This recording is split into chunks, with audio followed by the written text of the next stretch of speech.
সেখানেও কিন্তু ব্রিটিশদের বিরুদ্ধে আন্দোলন সংগ্রাম করত। অনেকে অহিংস পথে করতো, অনেকে সহিংস পথে করতো, সন্ত্রাসবাদের মাধ্যমে করতো।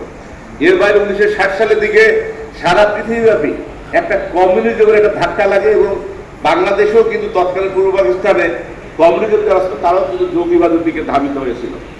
এটি মূলত বিভিন্ন জায়গাতে জঙ্গিবাদের আস্তানা হয়। বাংলাদেশে কিভাবে জঙ্গিবাদ ছড়ায়, যেটি আমাদের সম্মানিত পুলিশ কমিশনার মহোদয় বলেছেন যে বাংলাদেশে জঙ্গিবাদ মূলত আফগানিস্তান কেন্দ্রিক। যখন আফগানিস্তানে তালিবান 1990 সালের দিকে গুলবুদ্দিন হেকমতিয়ার এবং মোল্লা ওমর, তখন তারা যখন সোভিয়েত বাহিনী বা আমেরিকান বাহিনীর বিরুদ্ধে যুদ্ধ করছিলেন,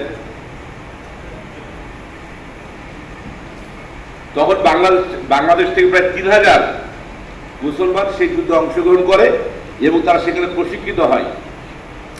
এই অংশগ্রহণকারী সদস্যদের মধ্যে 2500-এর মতো লোক তারা পরবর্তীতে 1990 সালে পরে বাংলাদেশে ফেরত আসে এবং তারা সর্বপ্রথম একজন সেনাবাহিনীর মেজর অবসরপ্রাপ্ত মতিউর রহমান বলে তার নাম, তিনি পীর নাম ধারণ করে তাদেরকে অর্গানাইজ করেন এবং তাদেরকে মিল্লাত বাহিনী বলে একটি বাহিনী তৈরি করেন এবং এই মিল্লাত বাহিনীর বিরুদ্ধে 1989 সালে বাংলাদেশ পুলিশ বাহিনী অভিযান পরিচালনা করে। সেখানে 2 জন পুলিশ সদস্য মারা যান এবং 21 জন